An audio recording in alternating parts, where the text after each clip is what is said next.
understand the economy, you have to understand human nature.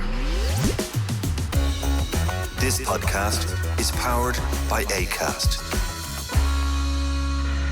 How are you doing there? It is time for the podcast. This podcast is going to be one in the series of podcasts we're doing about why a state should never let a crisis go to waste, that a crisis is always an opportunity to change things more or less under the hood of your own economy. So the idea being that Mr. Trump has unleashed a global crisis through trade, through tariffs, through the general swagger of the MAGA administration.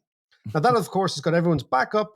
In the case of Europe, it's united Europeans for the first time in God knows how long. For the Chinese, it's also been an opportunity for them to show their mettle and not to blink. And for the Russians, it has been an opportunity for land grab in Ukraine, etc., etc., etc. Now, other countries like Ireland can respond to these crises by doing nothing, shrugging our shoulders and say it's nothing got to do with us, or we can actually use the crisis as giving us the permission to change something in our local domestic economy. And this particular podcast, John, is going to be about changing the taxation system to benefit cities that generate the tax, as opposed to what we have in Ireland, which is piecemeal approach to financing local government, which means that local government, as in municipal government, city governments, county councils, are always, particularly in the case of Dublin, are always strapped for cash, even though, John, Dublin generates a huge amount of revenue. But I'm looking down the tube at you, I'm seeing a head. I'm hanging. Look at that head. I'm hanging. Are you hanging? Oh no, go on. Yes, I was out last night, which is great. Late? Dinner in Or was it Finucane's is a thing to behold. As I was saying, like before you even get in the door, you have to down a bottle of white wine, and then it just goes from there. It's notoriously... And it's an early start as well, which is... Early start, late finish. Yeah, that's very American. You see, the Americans eat early, but they don't drink all night. That's the thing. Yes, That's the I know. difference. I haven't felt like this in a long time, but nonetheless, all good. All right, so that's what the podcast is going to be about. Also, just a heads up, Dalkey Book Festival tickets went on sale in the last couple of days. A huge, huge response. But if you want to join us at Dalkey, have a look at dalkeybookfestival.org. John and I are kicking off, opening with our own podcast, which is on Thursday, the opening day of the festival. Have a look at the website. We'll set the tone, Mac. We'll set the tone, set the exactly. pace and the tone. Profound, deep, analytical, broad-minded, etc., etc. We haven't yet come up with the ideas, but we'll figure out the ideas. The world will give us the ideas for the podcast, John. The world is giving us all sorts of ideas. And I want to go to Rome because, well, obviously we got a really nice response to our Pope trip last week, which was kind of funny of me in the Vespa. I also forgot to tell you, the Pope completely pissed himself when Bono introduced me as a fellow who wrote a bestseller called The Pope's Children. Yes, of course. Yeah, you should have given him a copy. Actually, I should have done it. You know, the problem is, first of all, you get kind of anxious before these things. You get a bit nervous, right? And then, of course, I nearly got arrested on the Vespa. By the time I got to the Pope, I was a hanging like you. So you weren't thinking straight. I wasn't thinking straight. But when your man actually introduced me as the fellow who wrote the best of The Pope's Children, you see the Pope's face going, what? And then he started pissing himself as we explained the whole thing to him. Anyway, the reason I want to start in Rome, John, is two things. One is next weekend, I am going on my Italian chipper football trip. Remember the one I went to last year? Yeah. So we're going to the home of the Italians for another grudge match of our great and wonderful, but rapidly expanding team. Every time, usually it's hard to get numbers, but when there's a trip to Italy comes up, you've got about 2 teams sign up to it.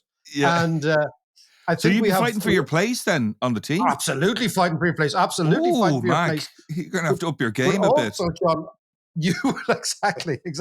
I'm in the gym this morning, but you would love this. You would love this. It's a 4-day football trip where there's 1 soccer match and 8 dinner and lunch engagements. All booked. Restaurants, the whole thing. So it'll be a bit of a hoot. But what I want to do is I want to start because I want to talk about something that is causing a bit of a stir in Dublin at the moment, which is there's a proposal to introduce a tourist tax.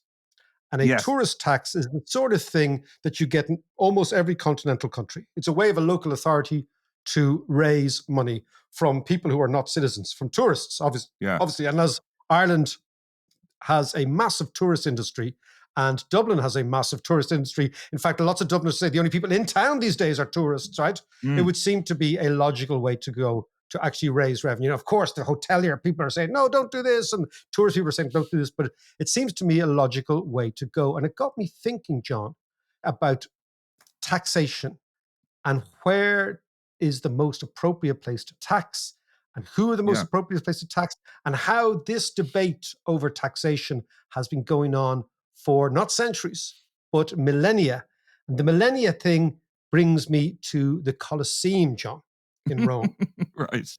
And the Colosseum in Rome was built by a fella called Vespasian. And Yes. Vespasian was the emperor knocking around 80 AD. So 80 years after the birth of Christ. Is that what a Vespa is named after? Now, a Vespa is a wasp, John. Ah, okay. A Vespa in Italian is a wasp because of the noise it Ah, makes. right. Yeah. Okay, that makes That's where it comes sense. from. No, so Vespasian was an emperor who did a number of amazing things in his reign. First thing is he built the Colosseum. Secondly, he was the guy who actually invaded or presided over the successful invasion of Britain, which started a 200-year, maybe 250-year Roman Empire in Britain around London. And one of the most fascinating things about the Roman Empire in London, it just shows you how cosmopolitan the Roman Empire was. Because in a recent dig, the BBC announced that they did a DNA test of 4 skeletons that they found somewhere in London recently, 4 Roman skeletons from Roman London.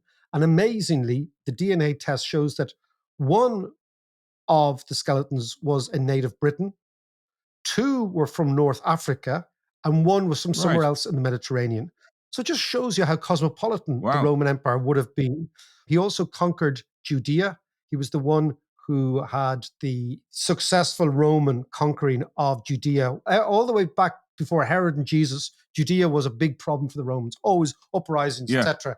And eventually Vespasian was the guy who subdued those. But what made him so kind of aggressive and such a conqueror? Well, that's interesting because Vespasian was a soldier. So Vespasian, and we have an economics podcast, but do a little bit of economic history, right? Yes. Vespasian was the first of his dynasty. His dynasty were called the Flavian dynasty. And he came in after what was called the Claudine dynasty, and that was the dynasty of Augustus and Right. Nero and those sort of fellas, right? Yeah. So basically, the reason he was so aggressive was that he was, unlike the Flavian emperors, he was a soldier who actually rose to power in the power vacuum that existed in Rome in around 80 BC, after it was called the year of the 4 emperors, all sorts of stuff, right? So the reason he was so aggressive, John, is he was a soldier, right? He was a what they would call a commoner. He was a soldier, and he got fed up with Judea, and he got fed up with the Palestinians, stroke Judeans, Jews, whatever you want to call them, whatever they were at the time. They were actually called Palestinians. Ironically, it was called Palestine at the time. Yeah. But also, he got fed up of the Brits as well. So he expanded the empire dramatically. But what was fascinating about him was he also was a very interesting economist. He was somebody who... Jack of all trades. He's a jack of all trades. And what he'd figured out, this Vespasian geezer, was that it is better to tax lots of things a little bit than to tax some things a lot. And by that I mean, he understood that the tax base has to be broad. So if one source of taxation goes, you don't get screwed. So for example, in 2006, 2007, Ireland began to rely on taxes from property much more significantly than taxes from anywhere else. And when the property market collapsed, we ended up with a massive, massive hole in our fiscal balance sheet because we over-relied on taxes. Exactly the same thing with the multinationals, John, right? When you over-rely on one source and you think that source is going to continue and that source doesn't continue, you end up with a massive hole in your balance sheet. So Vespasian understood this back then, and he taxed lots of things a little bit. And one of the most bizarre things he taxed, John, was piss, which is Okay. again an unknown story, right? That the Romans had this bizarre habit, which was they cleaned their teeth and their white togas with ammonia, which came from piss, right? Right. So they're now off-white And then. they were now, oh, exactly. So ammonia removes stains. We Yeah. know that, right? And the Romans, bizarrely, loved, like American chief executives, you know the way American chief executives love to have white teeth? Yes. And the Yeah, older they yeah. are, the whiter the teeth. As I always say, Super white teeth. the whiter the teeth, the lower the share price of the chief Yeah. executives. They're usually useless, right? It's a very good leading indicator of how not to buy a company. Okay. And the white shirts are always gleaming white as well, Well, with the crisp American look collars. is the blue shirt with the white collar, the Yeah. red tie, and the white teeth that have put That's a hole very in your Gordon eye. Gekko. Exactly. Very D. Trump. Yes. The white teeth, that's not just an American thing, although it does look rather ludicrous when you meet like a 90-year-old person that has these pearly whites shining Yeah. out at you. Lutnick is a good example Yeah. of that, actually. Yeah, exactly. But the Romans did the same thing. Now, fascinatingly, our friend Vespasian thought, well, look, if we are using P, then we should tax it. So the Romans had this incredible hydraulics. We know that because they had aqueducts and all that. But they also had massive public jaxes, right? Huge public latrines and lavatories. And amazingly, in the public latrine and lavatories, they therefore had a most indelicate artisan, let's say, a piss collector. And then, because they had a piss collector and the revenue he was going to get from selling the pee had to be taxed. So not only was there a piss collector, John, there was a piss tax collector as well, attached to every area. Yeah. Now, of course, many Romans, particularly the aristocracy, found Vespasian to be very, very common because he was a commoner. And we know, actually, it's a very, very good rule of thumb that really posh people always pretend to have no interest in money. Yeah. Particularly if they have too little of it. Yeah. So as was the case now, was the case back then. So the Roman patrician class said to Vespasian, look, taxing piss is beneath the glory of Rome. You know, we are the world leader. It's a fair point. It is a fair point. To which Vespasian said the great line, pecunia non olet, which means money has no smell. Right. And what he was saying to them was, look, money has no smell. People don't care where it comes from as long as it's useful.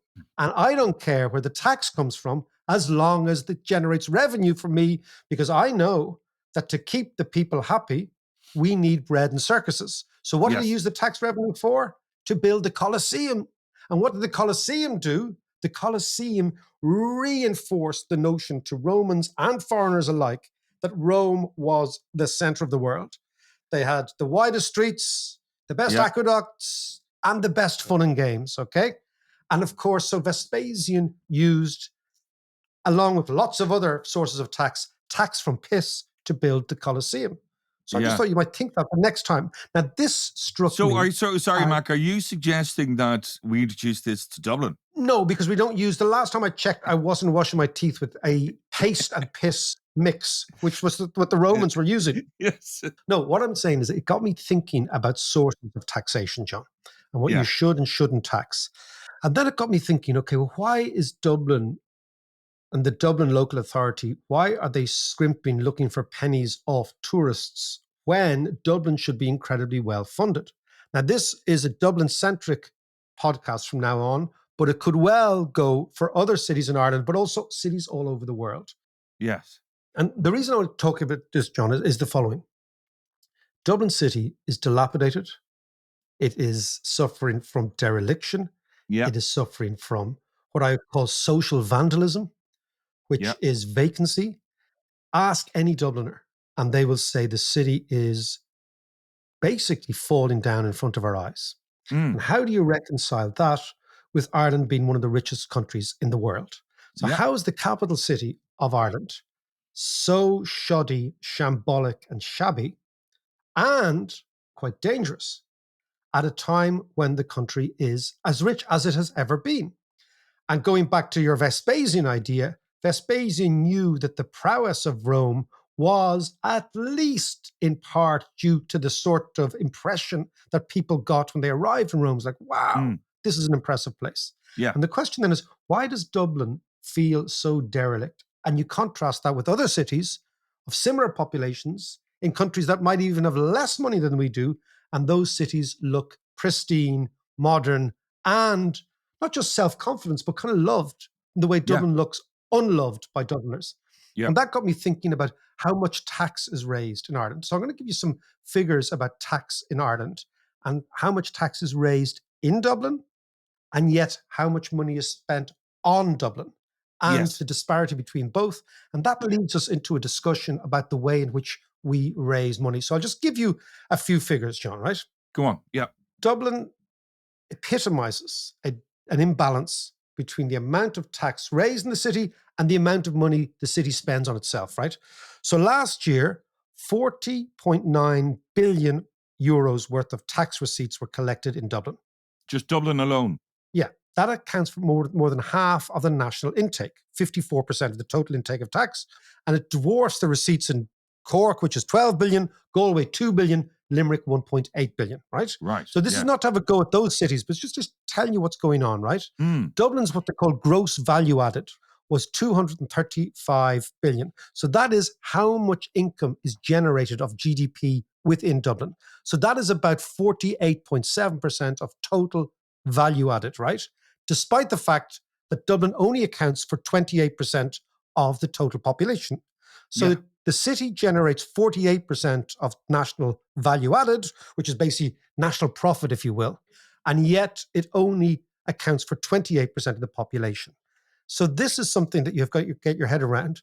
Dublin accounts for a third of total workers, again, exceeding the share of population.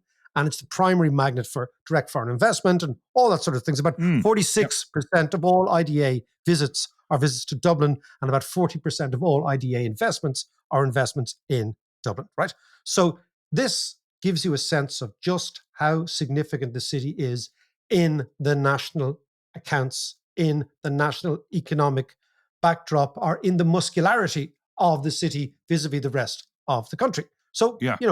raising about 40 billion in tax, right? How much does Dublin City Council spend? No idea. 1.5 billion. So get your head around this again. Dublin City Council, which is the institution of state that runs the city, has a budget of 1.5 billion, or around 2,500 euros per person living in the city, right? In not the greater Dublin, but Dublin City itself, right? Yeah. The city itself is raising about 40 billion, which is 65,000 euros per person. So Greater Dublin, and we're going to parse these figures in a bit, raises about 26 times more money than the council is given to run the place. Okay. Now, what you've got to net out of that is Dun Laoghaire Rathdown Council and Fingal Council, which are the two other big councils, smaller, obviously, than Dublin City Council. But even taking those into account, what you see is a massive disparity between the amount of money generated in the city and the amount of money spent on the city. And when you look at it that way, I mean, we're not talking 2 times or 3 times, we're talking 20 times. Yes. Yeah. And of course, when you look at it that way, then it makes sense that the capital city is blighted by dereliction, vacancy, and what I call social vandalism, because there isn't enough money being spent on the place. And of course, then that's why they end up trying to get a few pennies off tourists.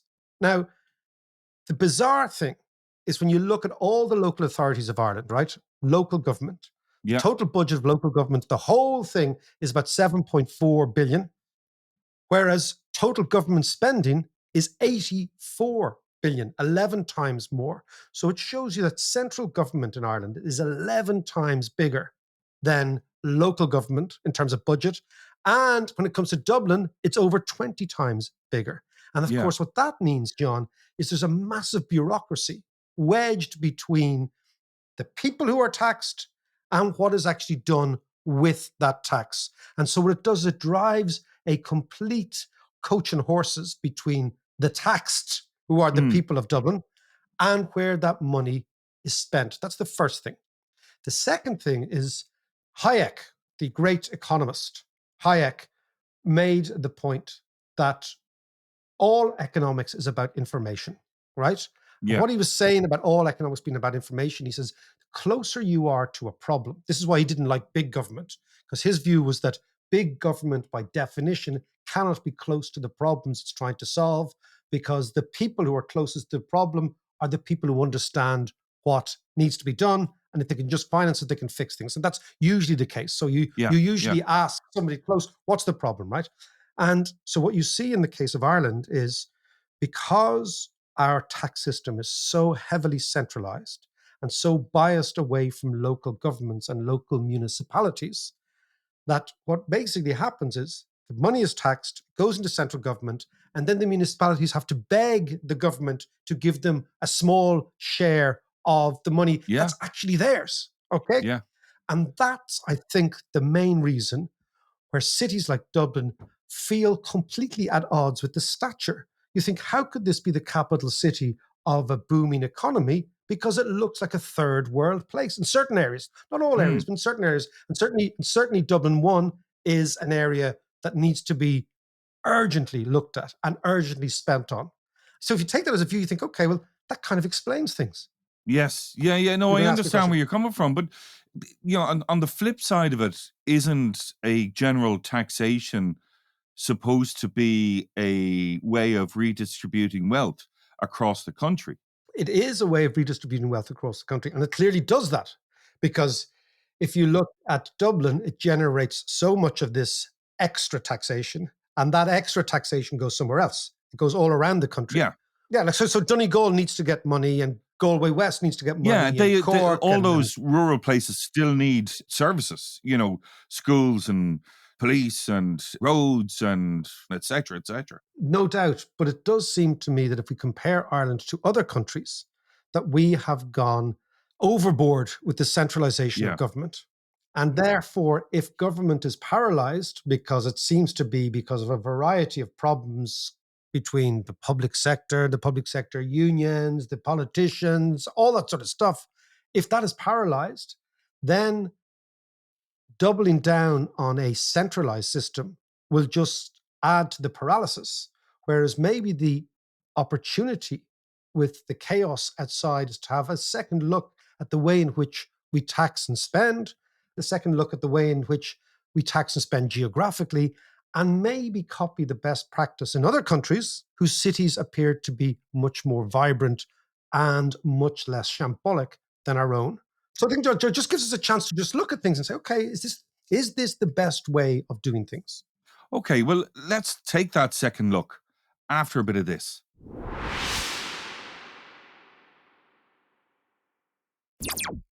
Okay, Mark, we're talking about taxation and capital cities. But just answer me this. How does Dublin compare to other capital cities in terms of tax and spend? Yeah, really, really good question. And it shows you this highlights just how out of whack we are in Ireland. London, you regularly hear people saying, London is eclipsing the rest of the UK.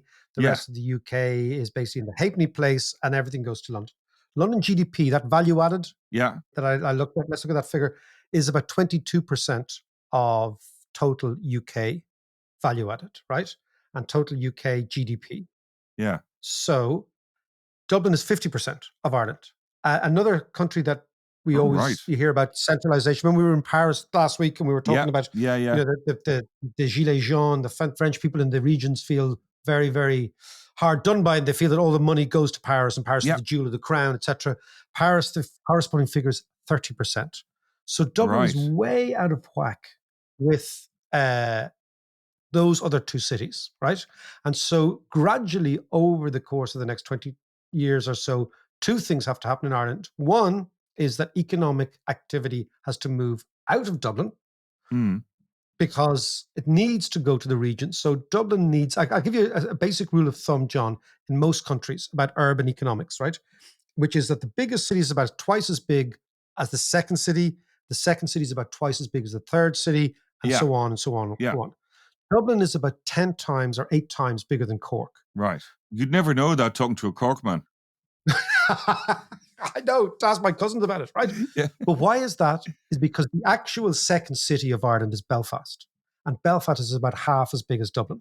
And Right. Belfast is about twice as big as Cork. So it actually makes complete sense on an all Ireland basis. But Yeah. because Northern Ireland is part of the United Kingdom, it's not counted.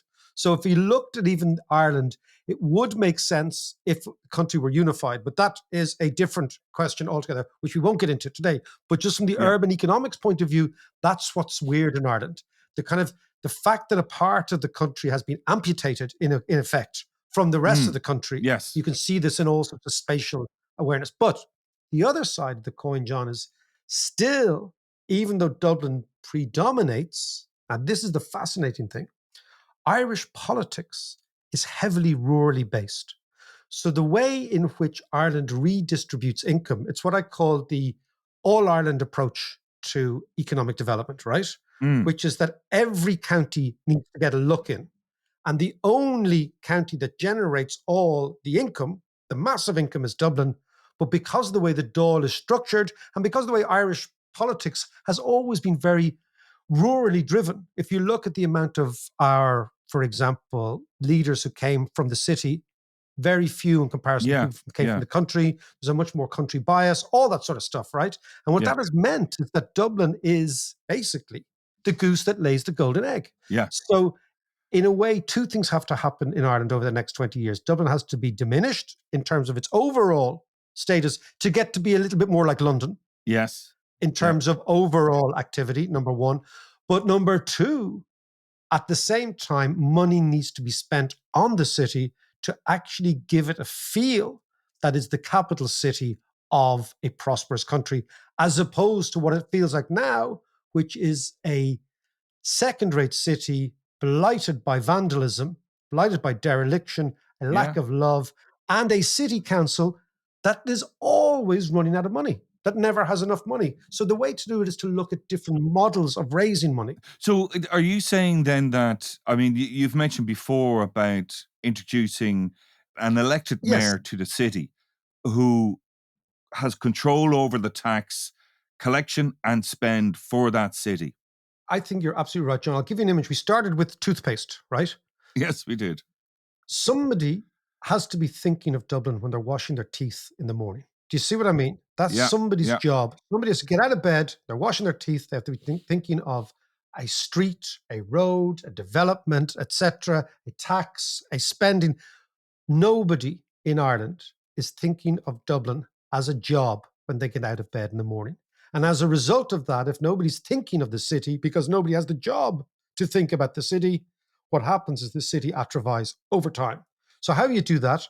A, you have a directly elected mayor, but B, you have the mayor with executive powers, like tax raising powers, and you have a city hall like they have in many cities, and that city hall runs the place Yeah. and is responsible for the place. The problem with Dublin is the buck doesn't stop with anyone because everyone is capable of saying, well, it's not my thing. It's your man over there. It's your man over Yeah. there. And therefore, if everybody is responsible, nobody is responsible. Yes. So very clearly there has to be a change in structure. But even before that, or coincident with that, or congruent with that, we could look at other ways of financing. So I'll give you an example, John. You take, for example, that extraordinary figure of Dublin and its environs generating 26 times more tax than is spent on Dublin and its environs. You look at other cities, right? So take, for example, Denmark, right? Yes. Municipal authorities in Denmark control around 65% of public spending with substantial tax powers. Swiss cantons and municipalities raise 61% of all government general tax revenue, which is the third highest in the OECD. Sweden, municipalities collect around 36%, right? And that's lower, but it's still substantial. Yeah. Spanish communities are the same, Belgian regions are the same. And what you find is that in those cities where the municipality raises the money, because the municipality is much closer to the source of the problems that arise in the cities are much better run and much less likely to be blighted by dereliction. So, for example, in the case of Ireland, if a really, really impressive old building is derelict, nobody is responsible for it. Nobody sticks their hands up and say, I'll fix that. It goes on for then, and this, and it's on Tashka, and it's on board this and this and that. And at the end of the day, parts of the city just fall down, as is Yeah. happening. Yeah. Take, Yeah. for example, the metro, right? Nobody is actually saying, hold on, how do we really finance this? And I'll give you a great example, right? because Ireland is about to go through a massive investment boom, a massive public spending boom on public infrastructure because the population has increased so dramatically, Hong Kong gives us a great example of how to raise money for public infrastructure, right? Now, how Hong Kong do it, they do this the following way.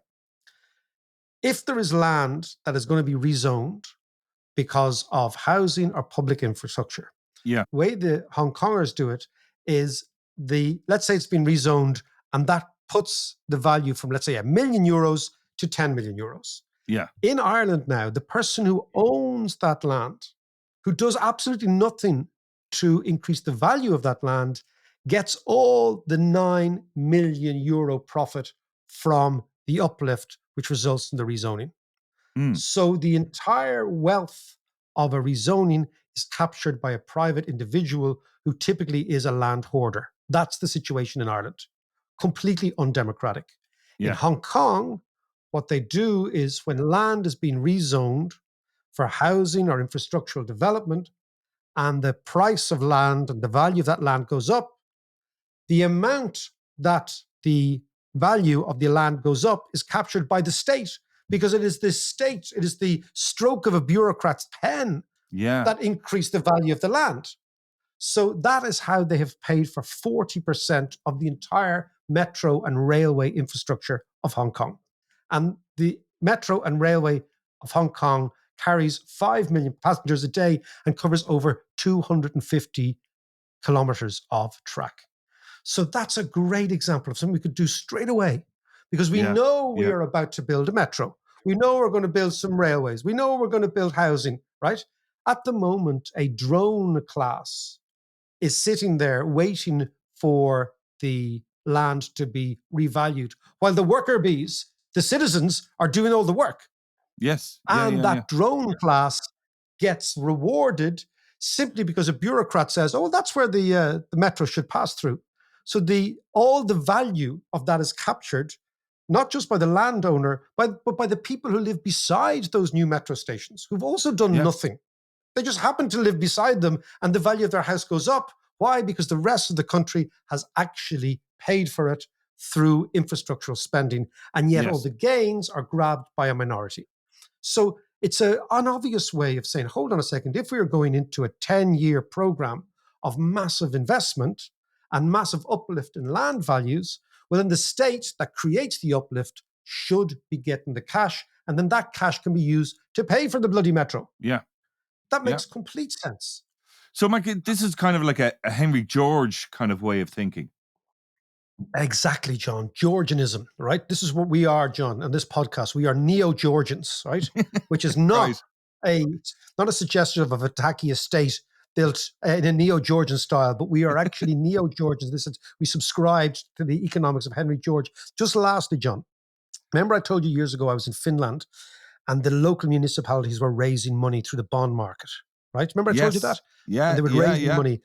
So what they were doing was they were using the stream. Yeah, they were using the stream of income they got from local taxes to ramp up the amount of capital they could spend on that by issuing a bond. And the stream of income from the taxes paid for everything. This is exactly what Chicago does. It's what New York does. It's what loads of Dublin should be doing. There should be a Dublin municipal bond priced at the same price as the Irish government. In fact, it will be priced less than the Irish government because Dublin has more revenue per head. Yeah. And that could then go a long way to giving the council a war chest to build the public infrastructure we need to equip the city for the 21st century. That is the message of the podcast, John. And I am now going to go and practice my Italian. I'm going to be looking at... and your football, I hope. But more to the point, I'm going to be looking at great Andrea Pirlo free kicks from the 1990s to see whether I can grow my hair long and emulate the great Pirlo as we strut around Casalvieri, which the podcast will be coming from the home of Irish chippers next week, from Casalvieri, right in the center of Italy. Until then, Johnny boy. Arrivederci. Look after that head of yours now, sunshine. Oh, yeah.